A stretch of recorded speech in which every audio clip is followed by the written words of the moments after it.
धन्यवाद संचालक महोदय। आज यहाँ परवाड़ा थानला जांबुआ में जो आदिवासी परिवार द्वारा चिंतन शिविर रखा गया, उसमें हमारे बीच में पधारे तमाम आदिवासी परिवार के विचारधारा को आगे बढ़ाने वाले दादा और हमारे इस कार्यक्रम की देश आजाद होने के बाद में जितने भी विभाग बने हैं उनका सहर्ष सम्मान करते हैं, इसलिए पुलिस विभाग की भी टीम आए थे और जितने भी हमारे समाज के कर्मचारी अधिकारीगण,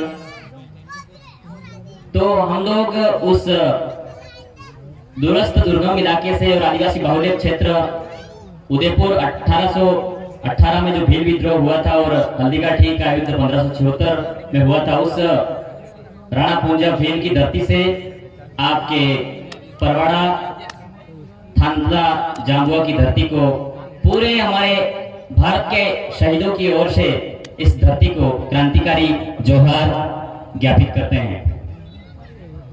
हमारे बीच में मातृ शक्ति भी आई हुई है और कई वक्ताओं ने अच्छी अच्छी बात कही। हम लोग कल से निकले थे, यानी कि 24 घंटे बाद समाज के बीच में आने का अवसर मिलता है और 10 मिनट इतना सौभाग्यशाली मानता हूं मैं कि इतना सुनने के बाद में हमें अवसर मिलता है, तो निश्चित तौर पर हमारे समाज के अंदर जरूर जन जागृति आई है।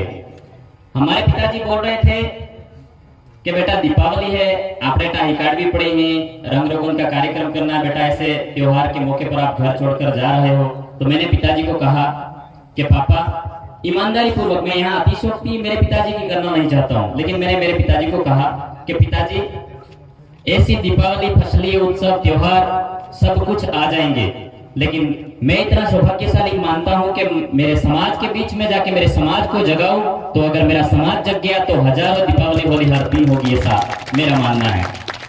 तो हम लोग इस क्षेत्र में तमाम मानव समुदाय की बात रखते हुए हम लोग काम करते हैं। आदिवासी समुदाय ने जीवन भर किसी का अहित नहीं सोचा और अहित नहीं किया। आज भी हम लोग तमाम मानव समुदाय को साथ में लेकर उनके संरक्षण संवर्धन हेतु कार्य करते हैं। जिस प्रकार से हमने गर्मी के दिनों में पूरा 30 दिन मैंने छुट्टियों में पूरे 8 राज्यों और 20 जिलों की यात्रा की, पेड़ लगाओ प्रकृति बचाओ के अभियान को लेकर। तो मुझे जानने मिला, समझने मिला, जहां जहां मैं गया, झारखंड गया, उलियातू, खूंटी, बस्तर, जहां पर भी गया, मुझे हमारे समुदाय में समान समस्या एक जैसी नजर आई और उनका स्वाभिमान अपने जैसा ही है। मैं समझ सकता हूँ हमारा आदिवासी बाहुल्य क्षेत्र किसी भी सुदूर इलाके में, अरुणाचल प्रदेश का हो, चाहे श्रीलंका का आदिवासी हो, चाहे जैसलमेर के शम कटरा का आदिवासी हो, चाहे वो बकरवाल आदिवासी हो, जम्मू कश्मीर का आदिवासी हो, तमाम चारों दिशाओं, चाहे वो मोसोपोटामिया, दजला और फरात, चाहे काला सागर के आसपास के आदिवासी हो, यानी कि पूरे विश्व के भूभाग में जितने भी आदिवासी रहते हैं, मैं समझ सकता हूं। हम सोशल मीडिया के माध्यम से बात देखते हैं विश्व के पटल की, आदिवासियों की जहां बात आती है, और मैंने भारत में भी देखा, तो लोगों का स्वाभिमान है वो एक जैसा है आदिवासियों का। तो मैं समझ सकता हूं हमारा आदिवासी समुदाय पूरे विश्व में प्रकृति संरक्षण का कार्य करता है, प्रकृति की रक्षा करता है और सभी जाति धर्मों का सम्मान करता है। हम लोग जाति समुदाय का उच्च नीच कभी नहीं करते। जिस प्रकार से जाति समुदाय का मैं एक एग्जाम्पल आपके समक्ष रखना चाहूंगा, क्योंकि मैं समझ सकता हूं कि ये जो 112 जो हमारे 12 करोड़ आदिवासी 2011 की जनगणना के अनुसार 10 करोड़ के आसपास थी और अभी 12-13 करोड़ के आसपास हो गई है, मैं समझ सकता हूं। तो ये वीडियो हमारा पूरे भारत देश में ही जाए और अंग्रेजी में ट्रांसलेट करे तो विश्व भी सुने समझे। तो हम समझ सकते हैं कि जो जातिवाद की बात को मैं आपके बीच में रखना चाहूंगा। जिस प्रकार से जैसे कोई बात होती है कि जैसे ये रास्ता है, उस रास्ते पर जैसे धूल में बकरी के निशान, बकरी गई होती है, बकरी के निशान होते हैं, तो हम क्या कहेंगे, यहाँ से बकरी गई है। उसी रास्ते पर अगर बैल गया हो, बैल के खुर होते हैं, तो बैल के खुर गए होते तो हम कहेंगे पशु गया है, बैल गया है, काला गया, सफेद गया, बड़ा गया, छोटा गया, ये नहीं कहेंगे, वो पशु गया यहाँ कहेंगे हम लोग। उसी रास्ते पर शेर के पंजों के और पैरों के निशान होंगे तो हम लोग क्या कहेंगे, शेर गया है। उस किस्म का गया, इस किस्म का गया, यहाँ नहीं कहेंगे। तो मैं उसी तर्ज पर, उसी रास्ते पर अगर एक कोई मानव के पैर के निशान गिरे हुए होंगे तो आप सभी बताएं मुझे, और हम सब इस चीज को जानते हैं, अगर वहां मानव के पैर के निशान होंगे, चाहे वो किसी भी विश्व के किसी भी कोने का, थाईलैंड, नाइजीरिया, मलेशिया, रूस, कनाडा, ब्राजील, इटली, तुर्की, Kazakhstan, Uzbekistan, Iran, Iraq, Ladakh, कहीं का भी मानव उस धूल वाली जो राह होती है उस राह पर पंजे पड़े होंगे तो हम क्या कहेंगे? मानव गया है। हम ये नहीं कहेंगे कि इस जाति का गया है, उस जाति का गया है, एससी गया है, एसटी गया है, ओबीसी गया, माइनॉरिटी गया, काला गया, गोरा गया, नेता गया, मंत्री गया, संतरी गया, ये कभी नहीं कहेंगे। हम क्या कहेंगे? मानव इस रास्ते से गया है। तो हमारे आदिवासियों को ये गांठ बांध के याद रखना है कि हम लोग समस्त मानव और समस्त प्रकृति में जितने भी जीव है उन जीवों के कल्याण के लिए सिर्फ और सिर्फ इस विश्व में जो सोच रखते हैं वो आदिवासी लोग रखते हैं। इसलिए हम लोग सभी जाति धर्मों का सम्मान करते हैं। और रही बात, मुझे इतना खेद होता है कि हमारे जो नुमाइंदे यहाँ के जाते हैं तो समस्या यहाँ आ रही है। उस कहानी के माध्यम से मैं आपके बीच में समझाना चाहूंगा कि जिस प्रकार से एक शेर होता है, जंगल का राजा शेर होता है, तो एक दफे क्या होता है कि जंगल का शेर राजा नहीं करके बंदर को बना दिया जाता है। बंदर जिद करता है मुझे बनना है तो बना दिया जाता है बंदर को जिद के आगे। अब जंगल का राजा कौन हुआ? बंदर हुआ। तो समस्या यहाँ आती है कि एक बकरी के बच्चे को शेर पकड़ लेता है। शेर का स्वभाव है शिकार करना और खाना। अब जो बकरी की माँ थी, छोटी बकरी की जो माँ थी, वो किसके पास जाएगी? बंदर के पास जाएगी। तो बंदर के पास में गई वो बकरी, उसकी माँ थी वो। बंदर को बोली, राजा जी मेरी बेटी की जान जा रही है और आप लोग यहाँ डाली पर बैठे हुए हैं।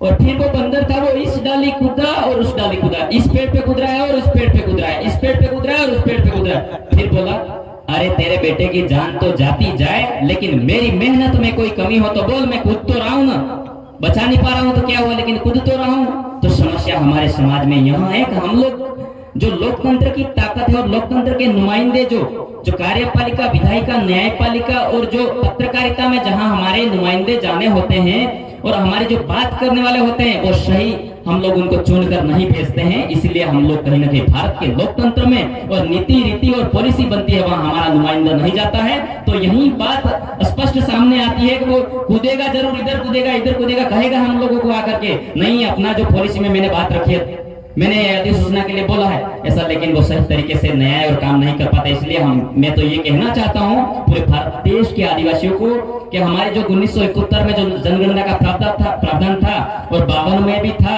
तो अंग्रेजों ने तो समझा था इस चीज को। तो 61 और 62 की जनगणना हुई, उसमें हटा दिए गए। तो आप सभी से, इतने कैडर लोग हैं मैं समझ पाता हूं, तो आप सभी लोग ये सवाल करें हमारे डेलीगेट, एमएलए और जो एमपी और एमएलसी जो विधान परिषद में बैठते हैं। और मैं ये कह सकता हूँ कि ये जो इतने साल से हम लोग दुखते हैं, मुझे नींद नहीं आती, मैं आपका छोटा बेटा हूँ, अतिशयोक्ति नहीं कर रहा हूँ, मुझे नींद नहीं आती। मैं सोचता हूँ, मैं सुबह मेरे अगर किसी भतीजे का किसी का जन्म होगा, मेरे भाई के बच्चे का जन्म होगा, तो सुबह उठते ही कॉलम में क्या लिखेगा? हिंदू लिखेगा। मैं हिंदूवादी और धर्म के हम किसी के विरोधी नहीं है, बस अब हमें हमारे धर्म जो कोड है, हम जातिवाद का मसला कतई नहीं चाहते, लेकिन एक आप समझ पा रहे हैं पशुओं की जनगणना होती है भारत देश में, इतने बैल है, इतनी गाय है, इतनी भैंस है, इतने ऊंट है, ये सारी जनगणना होती है। तो हमारे आदिवासियों को इस तरीके से मुख्य धारा की ओर क्यों नहीं जोड़ा गया? ये मेरा पूरे भारत देश के नेता बनने वाले आदमियों से सवाल है। और आप लोग, मैं निश्चित तौर से यहाँ समझा सकता हूँ कि आप लोग इस बात को प्रखर तरीके से, आपके एमपी एमएलए जितने भी लोकतंत्र में नुमाइंदे हैं, उनको आप अनुशासित तरीके से, रेस्पेक्ट से ये बात शाम को जाकर करें। और मैं कह सकता हूँ कि आप लोग निश्चित तरीके से करोगे और ये बात करेंगे तो हम लोग अगर जन्म प्रमाण पत्र से लगा के मृत्यु प्रमाण पत्र तक हम स्वयं लिखने लग जाएंगे तो स्वतः ही हमारे जो आदिवासी है तो वो संख्या ऑटोमेटिक बढ़ जाएगी। आप समझ पा रहे हैं? तो वो सभी मामलों का सॉल्यूशन हमारा धर्म कॉलम है, वो धर्म कॉलम अगर मिल जाएगा तो सभी समस्याओं का खात्मा हो जाएगा और निश्चित तरीकों से हमारे आंकड़ों में, हम ग्राफ में ऊपर उठ जाएंगे। सुबह उठते ही किसी का जन्म होता है वो कॉलम लिखेगा। आज हम सब मंच पे बोल रहे हैं, बड़ी बड़ी बातें मैं भी बोल के जाऊंगा, आप सभी बोलेंगे, और मैं आपसे सीखते हुए बात करना चाहूंगा। आज भी हमारे किसी का जन्म होता है, क्या लिखेंगे हम लोग? आप बताइए। वहां विकल्प ही नहीं है। तो इस विकल्पों को लेकर हमारा एक बहुत बड़ा संघर्ष होना चाहिए। अगर ये 5 जनवरी 2011 का जजमेंट आया था, हम लोग यहाँ मंच पे ताल ठोक ठोक कर कहते हैं 5 जनवरी 2011 का सुप्रीम कोर्ट का जजमेंट यह बोलता है कि इस देश का 8% आदिवासी हो, इस देश का मालिक है। अगर हम लोग ये जो आदिवासी धर्म कॉलम की अगर सुप्रीम कोर्ट और हाई कोर्ट में भी लड़ने की बात आई तो हाँ, आप सभी बुद्धिजीवियों से राय लेके अगर इस प्रस्ताव को भी अपन सुप्रीम कोर्ट और हाई कोर्ट में रखवा देंगे, अगर मर भी गए तो सीता जो आग लगने वाली होगी तो सुकून से अपन मर भी पाएंगे। मैं ये कहना चाहता हूँ, वो हमारा ऐतिहासिक जजमेंट होगा अगर आ गया पूरे भारत देश के आदिवासियों के लिए वो जजमेंट आएगा। तो मेरे समाजजनों से निवेदन है कि हम लोग कहीं ना कहीं हमारा जो सच्चा बात करने वाला व्यक्ति होता है, सच्ची आवाज होती है, शिक्षा के लिए बात करे, पढ़ाई के लिए बात करे, चिकित्सा के लिए बात करे, रोजगार के लिए बात करे, बिजली के लिए बात करे, उस व्यक्ति के साथ में आपको रहना है, उस व्यक्ति की बातों को सुनना है, ऐसे व्यक्ति का समर्थन करना है आप लोगों को, तब जाके हम उन्नति कर पाएंगे। मैं तो इतना समझ सकता हूँ कि हमारा जो पशु होता है वो जंगल में शुरू हो जाता है चरने, और शाम को उसको पता होता है मैं किस घर का मेरा मालिक है, तो वो आ जाता है चुपचाप, खुदे पर भी आ जाता है और बंध जाता है और बांध देते हैं। तो हमारे आदिवासी क्यों नहीं समझ पा रहे हैं, यहाँ कहना चाह रहा हूँ। हम लोग पशु, मैं इतना नहीं कहना चाहता हूँ मेरे समाज में पशु व्रत है, लेकिन निश्चित तौर पर यहाँ समझने की जरूरत है। ये संघर्ष हमारे किसी जाति समुदाय से और SC ST माइनॉरिटी किसी समुदाय से नहीं है, हमारा समाज का संघर्ष हमारे अपने लोगों से है। मैं ये कहना चाहता हूँ।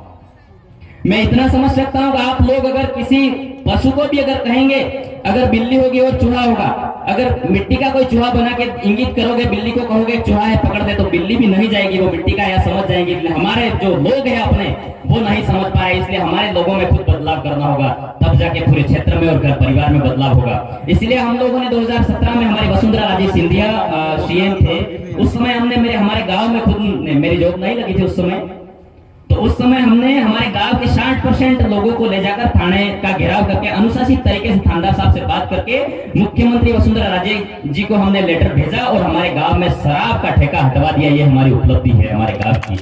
पूरे जिले में पहला हमारा ग्राम पंचायत करावड़ा गांव का ये रिजल्ट अच्छा, आज भी बेहतर तरीके से वहां लोग अच्छे तरीके से काम कर पा रहे हैं और नशा मुक्त हुआ, ऐसा कह सकते हैं। बाकी बात शराब पीने की, तो अगर पीने वाले को हम किसी को, ये मेरे को पानी पी रहा हो तो मेरे को कोई रोक नहीं सकता है, पीने वाले को सूखे मरुस्थल में भी छोड़ दोगे तो वो पीने वाला होगा, वो पिएगा ही पिएगा। लेकिन हमें क्या करना है, हमें किस तरह का शक्ति से, हमें किस क्षेत्र में उन्नति करनी है, वो हमें ध्यान होना चाहिए। हम लोग तो सभी जाति समुदाय को कहना चाहते हैं, जैसे संविधान में कॉन्स्टिट्यूशन काम करता है उसके अनुसार काम करते हैं, हम विधि सम्मत काम करते हैं। इसलिए मेरी मातृशक्तियों से निवेदन है और इस भाइयों से निवेदन है कि आप लोग शादी विवाह में अनावश्यक खर्चा नहीं करें। मैं इस पॉइंट पर आना चाहूंगा। जिस प्रकार से हमारे न्योता होता है, न्योता प्रथा, ओडवट प्रथा होती है, तो अगर कोई परिवार रिश्ते में जाते हैं तो मंडप करते हो तो पैसे 500-1000 रुपए जो पैसे दस्तूर करना डालना है वो डाल दो।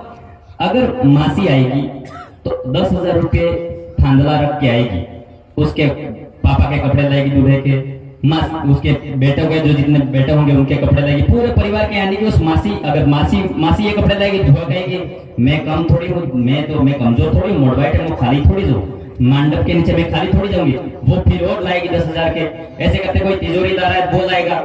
ऐसे करते करते मेरे समाज की आर्थिक स्थिति है वो बहुत विकराल रूप ले चुकी है। ये MP MLA का मसला नहीं है, ये हमारे समाज का सामंजस्य और हमारे समाज की समस्या का समाधान हमें खुद करना है, ये बात हमें समझनी है।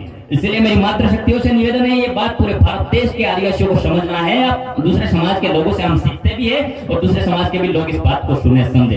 अगर इस तरीके की व्यवस्था है तो हमको खत्म करनी होगी। मैं ये कहना चाहता हूँ, कोई मंडप करने आए तो पैसा डाले, घर परिवार के 5 लोग जो मिल करके उसके तिजोरी दानी है, फ्रिज दाना है, कूलर दाना है। मैं मान सकता हूँ आधुनिकता के जमाने में सभी उपकरण सुविधाओं की जरूरत होती है, तो घर परिवार के व्यक्ति जावे और अच्छे से देख करके सामान ले आए। मासी अगर अभी तिजोरी डाल दे 10,000 की, तो 10 साल बाद मेरा लड़का, उसके लड़के की शादी होगी तो फिर मुझे वही तिजोरी 20,000 में देनी पड़ेगी और न कोई मोल न कोई कीमत, और हमारे पास ब्याज के ऊपर ब्याज के ऊपर ब्याज चढ़ता रहा है। और क्या हो रहा है, दिखावा के मुंह नो नहीं दिखो, माहो से माहो मैं छोटा नहीं दिख जाऊंगा, थोड़ा सोचते हैं मैं छोटा, पैसे डालो, पैसों की कीमत आज भी वही रहेगी। आपके मंडप के नीचे 500 डाले, हो सकता है सड़क करने के लिए 1000 डालने पड़ेंगे। इसलिए आप लोगों से निवेदन है कि एक बात का ये विशेष ध्यान रखें, आप लोग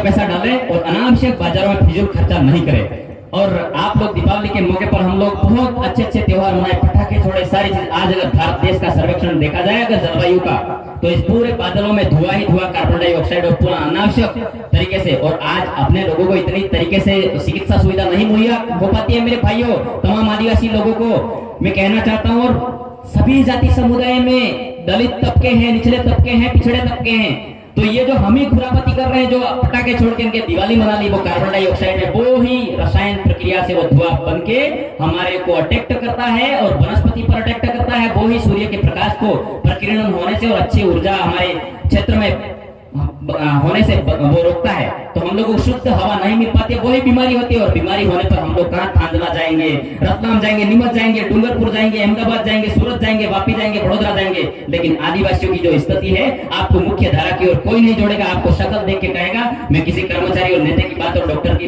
तौहीन नहीं करना चाहूंगा, लेकिन डॉक्टर चाहता है सबसे ज्यादा मरीज हो, वकील चाहता है मैं वकील की तौहीन नहीं करना चाहूंगा, लेकिन सबसे ज्यादा मेरे पास केस है। और किसी भी विभाग के व्यक्ति सोचते हैं कि ऐसा इस तरीके से हो, लेकिन हमारे लोगों को वहाँ हॉस्पिटल में आप पशुव्रत व्यवहार होता है। वहाँ एक अगर ओपीडी में जाएगा, टिकट कटेगी, उसका एक्सरे भी सही तरीके से नहीं होगा, क्या कहेंगे, प्राइवेट में जाओ और एक्सरे करवा दे।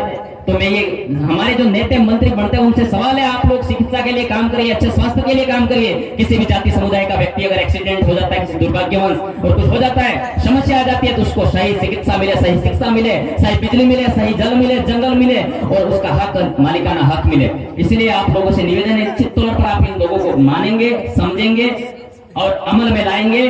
और आप लोग मातृशक्ति बहने, मैं कहना चाहूंगा फिर से, अंधविश्वास के नशे में हम लोगों को इतना धस नहीं जाना है। मैंने बिल्ली वाली बात कही थी, बिल्ली समझ जाती है कि वो मिट्टी है का चूहा है, अगर ओरिजिनल चूहे की तरफ वो दौड़ेगी और मिट्टी के चूहे पर नहीं दौड़ेगी। आप लोगों को समझना है, किसी अंधविश्वास पाखंडवाद में नहीं फंसना है। संविधान के प्रथम जो प्रथम है, जो अनुच्छेद 51 क के अंदर जो हमारे शपथ होती है, उसमें अंधविश्वास और पाखंडवाद को खत्म करने के लिए हम लोग काम करेंगे। ऐसा किसी भी भारत देश में रहने वाले लोगों को हक है। तो हम लोग इसीलिए शिक्षक होने के नाते हम लोग हमारे पूरे भारत देश के मातृशक्ति और पूरे भारत देश के युवाओं को कहना चाहते हैं कि आप अंधविश्वास में मत रहिए और आप शिक्षा के मंदिर की ओर अग्रसर होइए। शिक्षा के मंदिर की ओर अग्रसर होंगे तो आप निश्चित तौर पर आप अपने हक अधिकार भी जान पाएंगे, शिक्षा को भी समझ पाएंगे, परिवार उन्नत होगा, आपका उत्तरोत्तर प्रगति करेगा। नहीं तो ये लड़ाई तीर कमान और हथियार वाली नहीं रही है मेरे साथियों। कलम से हमें आगे बढ़ना होगा। 24 घंटों के अंदर हमें 13-13, 14-14 घंटे मतलब पढ़ना होगा घर बैठ के अंदर, अपने घर के अंदर। अगर सही कपड़े नहीं मिल सकते, कोई दिक्कत नहीं, कोई अफसोस मत करना। सही अपने घर वाले कुछ भी दिलवा नहीं पाते, अफसोस मत करना। लेकिन आपके पास एक बुक अगर गाइड हो वो ही पढ़ लेना, आपका पूरा भविष्य बदल देगी, मैं ये कहना चाहता हूँ। इसलिए आप निश्चित तरीके से अध्ययन करिए। एक मात्र सारी समस्याओं का जड़ है शिक्षा। शिक्षा सही ले ली तो हमारे समाज की दिशा और दशा दोनों बदल जाएगी, ये मैं कहना चाहता हूँ। इसलिए मैं ज्यादा वक्त ले रहा हूं, लेकिन 24 घंटे लगे हमें आने में, तो निश्चित तौर पर मैं मान सकता हूं आप लोग इस चीज को समझेंगे। और रही बात हमारी जो मुंडा साहब थे एक झारखंड के, रामदयाल जी मुंडा, उन्होंने कहा था कि जैन आशीष बाची और संस्कृति बचेगी तो आदिवासी बचेगा। आप लोगों से मेरा निवेदन है कि अगर आप जब कभी कहीं अपनी प्रेजेंटेशन रखने की बात आती है और जब कभी आप हमारे प्रोग्राम में जाते हो, सम्मेलन में जाते हो, निश्चित तौर पर आप मेरे भाइयों से निवेदन है कि आप अपनी पोशाक में जाएंगे। और मैं आ गया हूँ ये बड़ी बात नहीं है, लेकिन आप लोग भी इस तरीके से हमारी आइडेंटिटी खुद बिना शर्माए, बिना झिझके हमें खुद पहनेंगे। हमारे रीति रिवाज क्रियावर के मौके हो, कहीं भी हम लोग हमारी आइडेंटिटी खुद बचानी होगी। 10 करोड़ और 12 करोड़ आदिवासियों का सर्वेक्षण होगा, हमें नहीं पता लगेगा। हम लोगों को ऑनलाइन सर्वे होती है, हमें अभी हम लोग कहते हैं सर्वे नहीं हुई। सुबह हमारे बच्चे का स्कूल में एडमिशन करवाना होगा तो बच्चा ऑनलाइन फोटो पे बोलेगा, उसका रिलीजन क्या बोलेगा, हिंदू बोलेगा। तो इसलिए हम लोगों को पहले जो सर अध्यापक आते सर्वे करने के देख के कि आदिवासी ऐसा नहीं था। तो इसलिए मेरे भाइयों से निवेदन है कि हम लोगों का ऑनलाइन सर्वेक्षण में हम लोग सीधे खत्म हो रहे हैं। तो इसलिए हमारा परम कर्तव्य सभी का बनता है कि अगर इस देश के आदिवासियों को बचाना है तो हमको धर्म कोलम की मांग करनी होगी और हमारी संस्कृति, बोली, भाषा, रीति रिवाज, परंपरा को बचाना होगा। कोई व्यक्ति यहाँ भी कह देगा आप हिंदी भाषा में क्यों नहीं बोल रहे हो, हम लोग इसलिए बात रखना चाहते हैं कि यहाँ बात है वो पूरे 110, 12, 13 करोड़ आदिवासियों तक जाए ताकि वो अच्छे से समझ पाए। तो आप सभी ने मेरी बात को सुना। मैं 2 पंक्तियों के साथ में मेरी बात को खत्म करना चाहूंगा। बन सहारा बेसहारों के लिए, बन सहारा बेसहारों के लिए, बन किनारा बेकिनारों के लिए। जो जिए खुद के लिए तो क्या जिए, जो जिए खुद के लिए तो क्या जिए, जी सको तो जियो हजारों के लिए और पूरे मानव समुदाय और जीव कल्याण के लिए। धन्यवाद, बहुत बहुत आभार। परवाड़ा थांदला जांबुआ की टीम को तहे दिल से मैं शुक्रगुजार मानता हूँ। मैं आपका छोटा भाई होने के नाते मुझे बोलने का सौभाग्य प्राप्त हुआ। फिर भी कभी ऐसे चिंतन शिविर होंगे तो जरूर आने का मौका मिलेगा। समय समय पर हमारे समाज को सही जानकारी देते रहेंगे। मैं मान सकता हूँ आप इन बातों को अपने परिवार, सगे संबंधी में जरूर रखेंगे। तो निश्चित तौर पर मैं हजारों व्यक्ति मेरी बात को समझकर, सुनकर बदल जाए यहाँ नहीं कह सकता हूँ, लेकिन एक व्यक्ति ने भी अगर अपने परिवार में यहाँ बात कर दी तो निश्चित तौर पर एक परिवार बदल जाएगा हमारे भारत देश में। वो आदिवासी कहलाएगा, सच्चा राष्ट्र का निर्माण कहलाएगा, ऐसा मैं कहना चाहता हूँ। पुनः बहुत बहुत धन्यवाद। जय जोहार, जय आदिवासी, जय वीर प्रदेश। बहुत बहुत धन्यवाद लोकेश जी परमार राजस्थान से। शिक्षक और नेता ये दो ही ज्यादा बोलते हैं, ये पेशे से शिक्षक है, सरकारी टीचर है और अभी हमारे